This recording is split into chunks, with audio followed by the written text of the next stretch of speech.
already identified. For back, we're with Penny Bongota. We're talking about IT, information technology, business process management. Like I said, keep in mind, this is a career. Now, hindi lang to voice, ibig sabihin, hello, hello, hello. No more. Hang on. Understand what this is all about. Penny, very quickly, what would be the different categories? Alam ko, there's animation, there's health, there's legal, alam ko, there's legal, and there's also clinical or the hospital trade, Yes. pharmaceutical, etc., di ba? Yes. Ano pa? Architectural, alam Software. ko pwede. Software development. Software development. Paano yun? Paano ginagawa? What do they mean by software development? Software development is also classified into different areas. So we have the real development from the very beginning, from needs analysis, and then you develop the actual software. So for banks, for example, Yes. Distribution outlets, Yes, could be. But there are also... tailor-made. That could be tailor-made. However, there are some wherein they get off-the-shelf packages already, and there are many. Yes, I've seen a couple. Alam ko, accounting, auditing, Yes. point of sale material, inventory, matching all of this. I thought we already have that. You mean there is still a development ongoing? There are some companies that do, for example, middleware, wherein you connect another system to another system. So you have they don't use the same system for their. So there's a API. requirement. There's a requirement. So there's some customization that needs to be made. However, for the ERP, the enterprise resource programs that we have, they need to be maintained as well. So aside from the real software development, there's application maintenance or application. May maintenance, May maintenance pa yan. pa. The As a legacy. service? As a service. For example, the legacy software, Okay. COBOL. Somebody will have to maintain COBOL. Somebody will have to maintain the banking system of the...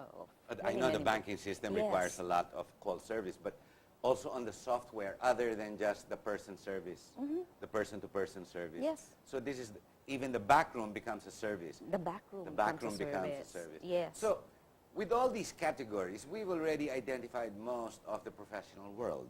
Correct me if I'm wrong. The BP management, business process management, has a lot to do with services being offered through business process. Yes. All professions. All professions.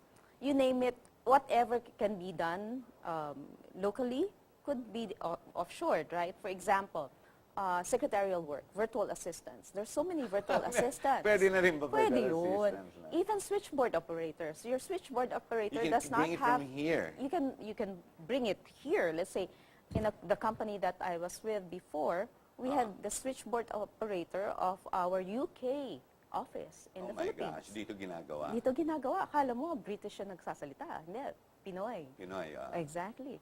And the executive assistant of our country manager in South Africa is in the Philippines. Oh my so you gosh. don't have to be, because of technology, you don't have to be in the same location to do the job. You can do the job very important, anywhere. I guess, barriers of entry, or could be a problem, is talagang the internet. It cannot falter, it cannot break, and ideally, mabilis. Yes, the infrastructure needed is the connectivity. The connectivity. And fortunately for us, we have very good providers already. You're not complaining? Because I hear some of them, they're complaining. Mataas na mabagal pa. I hear legislators talking about it in the news, di ba? Yeah, but not for the BPMs. Not for the IT BPM because they companies. pay for a bigger broadband, The bigger tunnel. Yes. Hindi commercial. And also, they have leased lines. So walang sharing. Dedicated, yes. Dedicated lines. And they also have redundancy. So you have a redundancy for the redundancy. You have backups. Backups. So just in case this particular cable gets, like what happened in the past. I guess that brings us down now to the last part, which is the reason they're here in the Philippines. It's the people. We have, so tell me if my statement is correct. Okay. We have the Filipino can do the job, and we have the talent pool. We have the talent pool. I think our biggest competitive advantage really is our people, because of our service culture, because of the way that we do the extra mile, and that's the same thing that we have for OFWs. Why are OFWs very famous around the world? Because of our malasakit, because of the way we Job treat. well done. Job very well done. In Pero fact. nababasa ko, naririnig ko, the mortality rate is high for many call centers or BPOs because many apply, but how many will pass? Yes, that's true. That's, I think, our next real step, because if we're going to develop, while 1 million people will do the job, or 1.5 million, even say 2 million, will do the job and bring in just about the same amount of money for 10 people that have to leave the country. The social costs are much too high, di ba? This will be great because obviously they're getting paid higher. But do we have that talent? Kaya ba natin i-sustain the growth of this industry? That's why IBPAP is doing our initiatives on working with the academe. The last time we spoke, we talked about the service management program. Yes. And this is a minor in college that we offered already since 2012. And we are... Did the schools take it up, or are there schools still resisting it? There are some schools that have taken it up, especially with some funding from the government. We were aided by Why CHED. would we need funding from government? Let's just give... You're talking about the 15-unit electives, correct? 21 units. 21. Yes. So basically, it's a whole SEM. It's a heavy SEM. It's not... It's a full SEM. It is 2 years, so you need 2 subjects per SEM. Per SEM, para hindi mabigat. Yes, and remember, these are minors. This is minors na yan, electives. Why is the government helping? Because we're teaching the teachers of state universities. The state universities need what we've Guidance. seen. What we've seen is many of our students in the college level, some are already migrating from private schools to public schools. Tuition is Of course. expensive Yes. in private schools. We Yes, know this yes. from our own experiences. Therefore, we need to be able to teach teachers also of state universities, because this is where the mass, the public is, masa. and the masa, and they are the ones really, I would have to say, more hungry to find employment.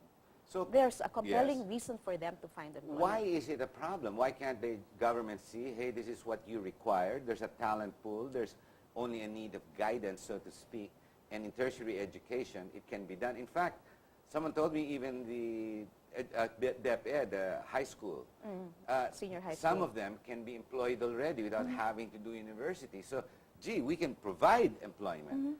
And yet the schools are resisting. Or No, actually, they're not No. resisting. This is a new program. All I right. would say I have heard that we may be the first industry that has implemented a program like this But we have to. industry-wide. If we're to Yes. sustain the success. That's why we have vested interest Oo. in it. We have to make sure that this is successful, because our future depends on the Correct. success of As all I the see, programs. this will be the industry that will pick up the country. This will take over the OFWs. Yes. Well, actually, hindi take both of them lifted sabay. Yes, in fact, to improve even. the projection of OFW remittances by 2016 and the projection of IT-BPM It's the same. remittances is the same, Yes, I 25 read. billion. That's what we've projected. So the OFWs are needed. However, there is an opportunity also for employment in the country. You don't need to leave the Philippines Hindi to na. find jobs. That's why our slogan before was work abroad, live here. The malaking work that you're bagay. doing abroad are now being brought to the Philippines. The academe is now helping you, they're assisting you. Yes. You're happy and satisfied with the current situation, or kulang pa? I think kulang pa, Kulang but pa. I think it's also our responsibility. It's also the industry's responsibility How? to So the call center should assist you. okay. Yeah, Once again, sensitivity, okay. no, call center. No, okay, BPO. The No, BPMs No, should wag assist call center, us. Yes. BPM. So what we're saying is the reason why I'm saying it's also our responsibility, because the academe doesn't know what they don't know. A Tama person nga, doesn't know, ignorance. doesn't know what they don't know. Therefore, course. we have to be able to inform them. So it's our responsibility to inform the But schools. that should be the role of DepEd and CHED, since they're the ones who coordinate. And after all, what use is education if you can't seem to job match or offer employment after spending, especially in the private schools? The education, I think, I wouldn't say it's very limited, but some of the schools that we've talked to are very open to the partnership. All right. But they don't know. That's why we are getting involved.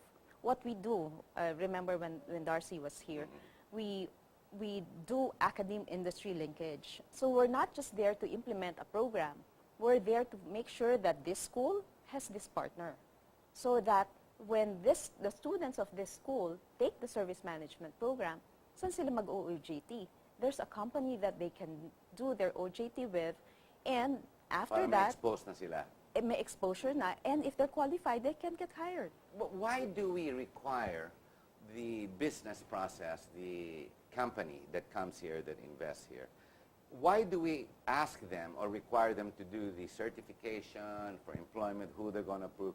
Why can't the academe, for example, in the CHED and the DepEd, come up with for example, a program, or at the end, okay, after so much or whatever, you take this qualifying test, and if we certify you, you're job ready, you can get employed mabilisan.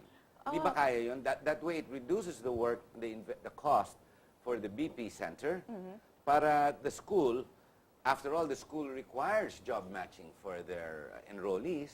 Di ba? So the parents will be happier. Paglabas mo ng eskwelahan, may trabaho ka kagad. It's up to you to say, no, gusto ko mag-entrepreneur. Pwede rin yun eh. Yeah, pwede rin yun. Pero, in other words, i-certify na natin sila bago pa sila lumabas ng universidad?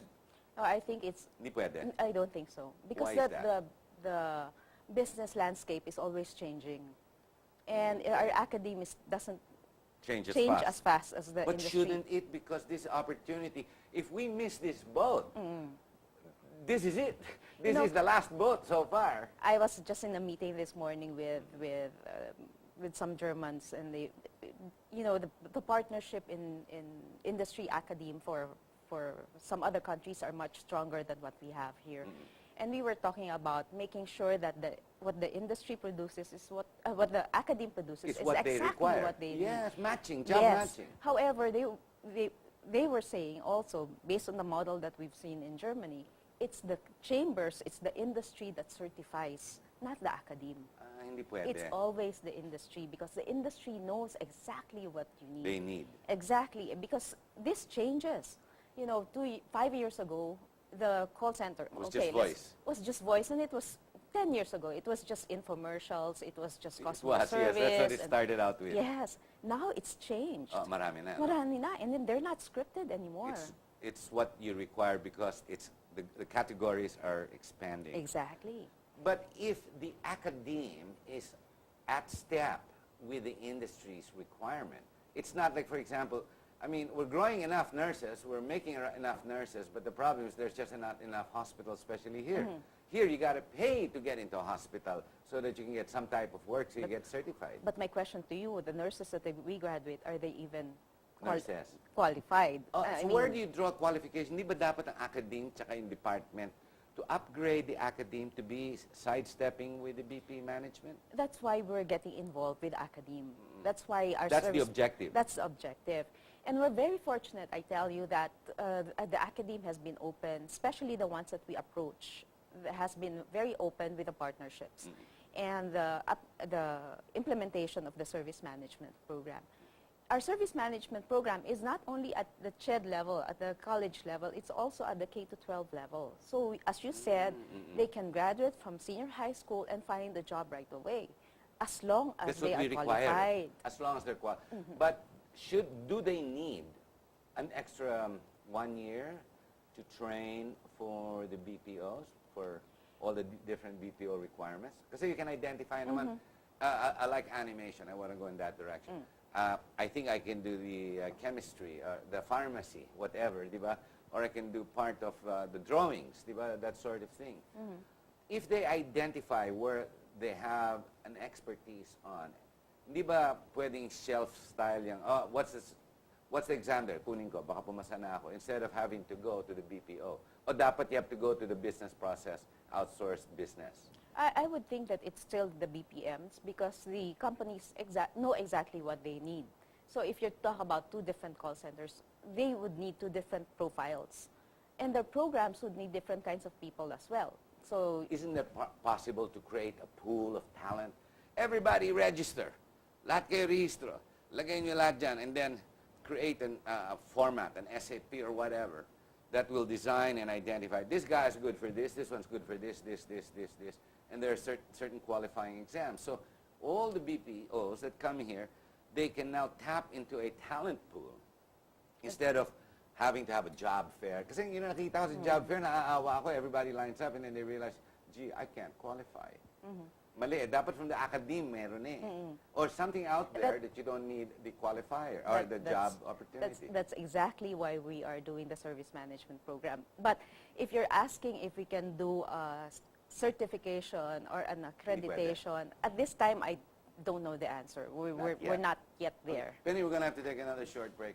Ladies and gentlemen, if you're following us and you're watching us, learn about this issue. It may be not necessarily your children. Alam niyo, I was told as well, it's not necessarily just those that are graduating or those that need to graduate tertiary level. Pwede naman high school. Eh. Alam niyo, pwede rin yung 30 years old, 35 years old. May mga talents naman lahat tayo eh. But where do you go? How do you qualify? How do you certify yourself? And the role of what the association does. Stay with us. Learn just a little bit more, and by the end of this program, tingin ko, miski ikaw, maniniwala ka na sa tinatawag nating call center. Ang tawag po dyan, employment. We'll be right back.